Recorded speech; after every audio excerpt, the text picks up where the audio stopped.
அப்போ இந்த பீட்சாவை பிளாக்ல இருக்க கலர்ஸ் வச்சுதான் உருவாக்கி இருக்காங்களா?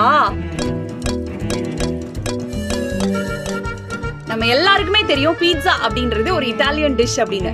1989ல ஒரு குறிப்பிட்ட ஒரு குயினை ஆனர் பண்றதுக்காக ஒரு ஸ்பெஷல் பீட்சா ரெடி பண்றாங்க. அந்த பீட்சாவுக்கு அந்த குயினோட பேரே வைக்கிறாங்க, மார்கரிட்டா பீட்சா.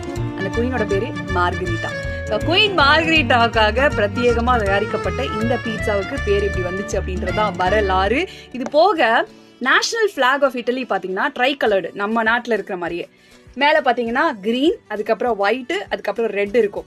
இந்த கலரையே தீமா வச்சு இதுல இருக்கிற இன்கிரீடியன்ஸை போட்டா என்ன அப்படின்னு மார்கரிட்டா பீட்சாவுக்கு பாசில், அதாவது கிரீனுக்கு பாசில், ஒயிட்டுக்கு மாசரலா சீஸ் அண்ட் ரெட்டுக்கு டொமேட்டோ அப்படின்னு சொல்லி சூப்பரா பண்ணிருக்காங்க. இதுதான் மார்கரிட்டா பீட்சாவுடைய வரலாறு. செம இன்ட்ரெஸ்டிங்கா இருந்துச்சு, உங்ககிட்ட ஷேர் பண்ணலாம்னு நினைச்சேன். நீங்க கேட்டு தெரிஞ்சுக்கிட்டீங்கல்ல, பீட்சா லவருக்கு கண்டிப்பா ஷேர் பண்ணுங்க. உங்க